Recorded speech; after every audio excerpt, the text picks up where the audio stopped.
Oke Wak, jadi kisah yang akan aku bawakan malam ini dikirim sama Wawa aku yang kita sebut aja namanya Irma dari Jawa Barat. Halo Irma. Jadi Wak, pengalaman horor ini terjadi pada tahun 2017 lalu ketika Irma dan teman-temannya pergi berlibur ke suatu pantai yang ada di sana. Dan untuk menjaga privasi, semua nama dan juga tempat dalam cerita ini udah aku samarkan semuanya Wak ya. Nah jadi Wak, cerita ini bermula ketika Irma beserta 4 orang teman lainnya, yaitu Agni, cewek, Sally, cewek, Robi sama Dika, cowok, berencana untuk ngecamp di pantai pada saat weekend. Jadi berangkatnya Jumat, pulangnya Minggu gitu Wak. Nah mereka sepakat buat bonceng-boncengan itu naik motor. Nah karena Robi sama Agni itu pacaran, jadilah mereka satu motor berdua. Nah Dika boncengan sama si Sally, sementara Wawa kita ini si Irma bawa motor sendiri. Singkat cerita Wak, sampailah hari yang ditentukan, hari Jumat. Nah karena mereka berasal dari daerah yang berbeda, mereka pun janjian ketemu di kota B terlebih dahulu. Nah dari kota B ini mereka pun melanjutkan perjalanan menuju ke pantai pada jam 11 siang.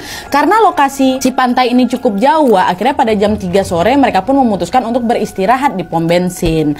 Anehnya pada saat itu Agni, temannya si Irma ini, justru sibuk memperhatikan seorang bapak-bapak dengan tatapan kosong. Nah Irma yang keheranan pun langsung nepuk si Agni kan, "Oh Agni, ngeliat apa kau? Serius sekali, jangan bengong." Itu loh Wak, ngapa bapak-bapak tuh ngeliat aku kayak gini? Maksudnya apa coba? Bikin takut aja. Hah? Emang bapaknya kenapa Wak? Kata Irma kan. Masa dia tadi nyamperin aku Wak, terus dia bilang jangan lanjutin kalau mau selamat, kata dia kayak gitu. Hah? Dia bilang kayak gitu? Kok aneh kali Wak. Bercanda aja mungkin bapaknya tuh sama kau. Entahlah Wak, aku pun gak mau pikirkan kali. Kata siapa ini? Kata Agni kan. Dah lah tuh Wak, mereka pun berusaha untuk mengabaikan ucapan bapak-bapak tadi dan segera melanjutkan perjalanan. Nah terus sekitar jam 5 sore nih akhirnya mereka sampailah di pantai itu kan. Tanpa menunggu waktu yang lama mereka pun langsung mendirikan 2 tenda. 1 tenda buat laki-laki, 1 tenda buat perempuan. Mereka memang berencana buat bertenda aja di situ, walaupun memang ada beberapa penginapan di sana Wak. Nah pada saat itu sekitar jam 9 malam Agni sama si Robi yang pacaran berdua ini izin keluar bentar nih buat cari rokok, karena di sekitar pantai itu nggak ada jualan rokok. Dan mereka berdua pun pergilah nyari ke warung yang lain sambil bawa motor. Berjam-jam kemudian Wak, Robi sama si Agni ini pun juga belum balik-balik nih. Dan karena yang lain udah pada ngantuk, mereka pun langsunglah tidur di tenda masing-masing. Terus besok paginya Wak, ketika si Irma duluan yang bangun, dia melihat Agni memang udah ada di tendanya dia. Entah balik jam berapa lah si Agni ini semalam sama si Robi ya kan. Irma pun nggak ambil pusing, dia memilih untuk keluar tenda dan duduk-duduk di pantai. Nah pas lagi asik-asik menikmati suasana pagi itu Wak, Irma tiba-tiba mendengar Dika, kawan laki-laki yang satu lagi tuh berteriak dari dalam tenda tuh, "Astagfirullah, Robi kau kenapa?" Kata siapa ini? Kata siapa? Kata, aduh siapa nama dia yang tadi itu kan? Lupa aku. Dika, kata si Dika. Nah mendengar teriakan itu Irma pun langsung larilah ke arah tenda laki-laki ini, disusul sama si Agni sama Sally juga yang udah kebangun karena teriakan Dika. Sesampai di tenda laki-laki itu Wak, mereka melihat Robi dalam kondisi pingsan dan juga sempat mimisan Wak, ada bekas darahnya. Kata Dika waktu itu darah Robi banyak kali netesnya Wak. Nah dengan panik mereka pun berusaha untuk menyadarkan Robi, dan untungnya tidak lama kemudian Robi tersadar nih dari pingsannya. Dari situlah dia pun langsung menceritakan apa yang sebenarnya dia alami barusan itu Wak.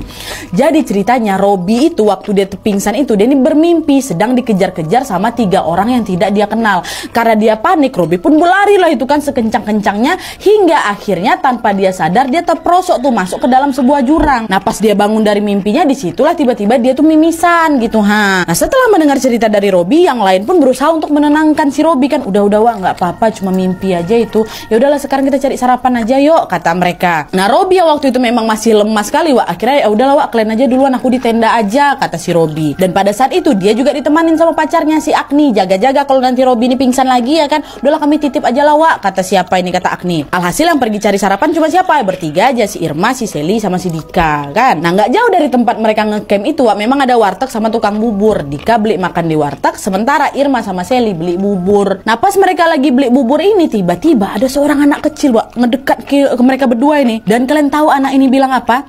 Dengan nada yang serius si anak kecil ini bilang, "Awas teh, ada yang ikut, nanti baliknya susah loh," kata si anak ini. Nah mendengar ucapan itu seketika Irma jadi terkejut kan. Maksudnya gimana nih dek? Kata dia gitu. Nah pas ditanyain balik sama Irma Wak, si adek tadi malah yang jadi kebingungan. Dia cuma, hah? Bengong dia Wak, kayak, geleng-geleng kepala gitu. Kenapa teh katanya? Gimana apanya nih kata dia kayak gitu Wak. Si adek ini macam baru tersadar gitu loh. Nah di momen itu Wak, mereka pun jadi sama-sama bingung kan. Irma pun tak kenapa jadi ngeblank tuh. Nah untungnya tidak lama kemudian Sally udah selesai tuh beli bubur kan, langsung ditepuk ya si Irma. Hei Irma, ngapa kok malah bengong katanya. Udahlah udah selesai nih, yuk balik lagi kita ke tenda. Kata siapa ini? Kata si Sally. Sally nggak tahu nih Wak. Dah Irma pun berusaha lah mengabaikan keanehan tadi dan melanjutkan liburan mereka di hari itu. Nah waktu itu liburan mereka sangat menyenangkan Wak, sampai-sampai tidak kerasa kalau hari udah mulai malam. Ini berarti udah di hari Sabtu kan Wak, udah selesai main-main, mereka pun balik lagi ke tenda masing-masing untuk tidur. Nah terus besoknya di hari Minggu liburan mereka kan udah selesai nih. Rencananya jam 10 pagi mereka mau OTW pulang Wak, sekalian mampir ke pasar ikan yang memang nggak jauh dari sana. Rencananya mereka ke pasar ikan itu mau beli seafood gitulah buat oleh-oleh. Nah udah sampai di pasar itu mereka beli ikan. Nah terus ikan yang mereka beli ini dijadikan satu di dalam box styrofoam besar yang ditaruh di belakang motornya Irma. Irma kan sendiri bawa motor kan. Dan setelah itu mereka pun lanjutlah jalan pulang.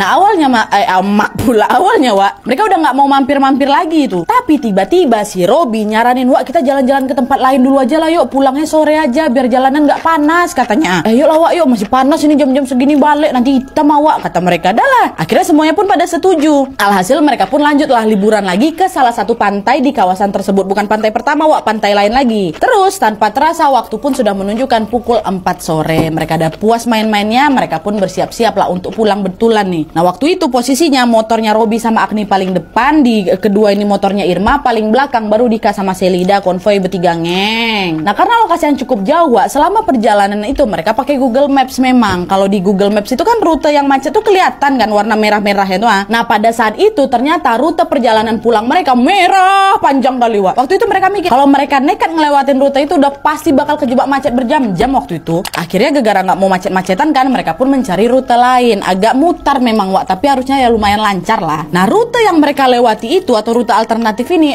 jalan tuh agak sempit Wak. Kanan kiri itu penuh-penuh pohon sama rumah-rumah warga dengan bangunan yang tampak seperti rumah zaman dulu lah pokoknya. Dan mereka pun lewat sana kan, ngeng. Makin lama jalan ke sana makin menanjak jalanannya Wak. Makin menanjak, berkelok-kelok, rumah-rumah warga juga makin jarang waktu itu. Dan waktu pun sudah menunjukkan masuk maghrib. Dah, langit udah mulai gelap nih Wak. Nah di momen itulah Wak, tiba-tiba mereka dikejutkan dengan suara deru motor yang sangat berisik dari arah belakang mereka. Entah rombongan siapa yang ada di belakang tuh, tapi yang jelas Wak, suara klakson dan juga knalpot dari rombongan di belakang itu terdengar sangat berisik. Si Irma kan sendirian tuh. Irma yang memang kebingungan pun mengintiplah dari spionnya. Dan betapa terkejutnya si Irma ketika dia melihat rombongan di belakang mereka itu membawa macam pedang sama golok itu loh Wak, yang diseret mereka ke aspal tuh hingga menimbulkan percikan-percikan api. Nah di momen itulah Irma pun langsung teriak, wah begal Wak, begal ngebut, cepat ada begal katanya. Dengan panik semua mereka berlima ini pun langsung tancap gas kan Wak. Udah nggak peduli lagi ke arah mana mereka lewati, yang penting gas saja lah gitu, tinggalkan dulu mereka gitu, yang penting selamat gitu. Nah singkat cerita sampailah Wak mereka ke sebuah jembatan nih, ya kan. Nah pas mereka berlima nengok ke belakang, rombongan begal tadi udah nggak ada Wak, udah nggak kelihatan nih. Nah dengan kondisi yang masih syok, mereka pun semua turun dari motor masing-masing untuk menenangkan diri Wak. Nah karena tidak tahu lagi ada di mana, mereka pun berniat mau nanya ke warga sekitar